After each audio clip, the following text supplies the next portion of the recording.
جب بنی اسرائیل ایک بادشاہ کا مطالبہ کرنے کے لیے دوبارہ اکٹھے ہوئے، چونکہ ہر دوسری قوم میں ایک تھا، سموئیل نے انہیں ایسا نہ کرنے کا مشورہ دیا۔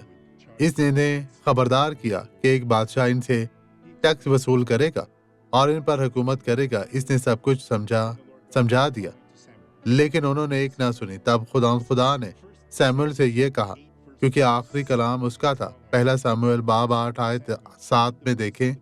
اور خداوند نے سموئیل سے کہا، جو کچھ یہ لوگ تجھ سے کہتے ہیں تو اس کو مان، کیونکہ انہوں نے تیری نہیں بلکہ میری حقارت کی ہے کہ میں ان کا بادشاہ نہ رہوں۔ اور خدا اس کے خلاف تھا۔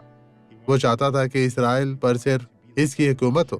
وہ ان کا بادشاہ بننا چاہتا تھا، لیکن وہ دوسری قوموں کی طرح بننا چاہتے تھے۔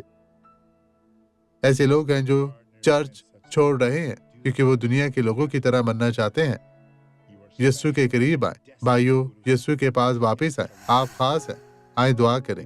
انہوں نے خود کو تجھ سے دور کر لیا ہے، انہوں نے گناہ کیا ہے خداوند، اور یہاں تک کہ انہوں نے تیرے سمجھانے سے بھی نہیں سمجھا خداوند، لیکن تو انہیں معاف کر، ان کے گناہوں کو بخش دے تاکہ وہ تیرے قریب آئیں۔ ان کے دلوں کو بدل خداوند، ان کی زندگی میں موجود ہر طرح کی بدی کو ختم کر، انہیں درست کر اور انہیں بڑی برکت دے۔ یسوع مسیح ناصری کے نام میں خداوند آپ کو برکت دے۔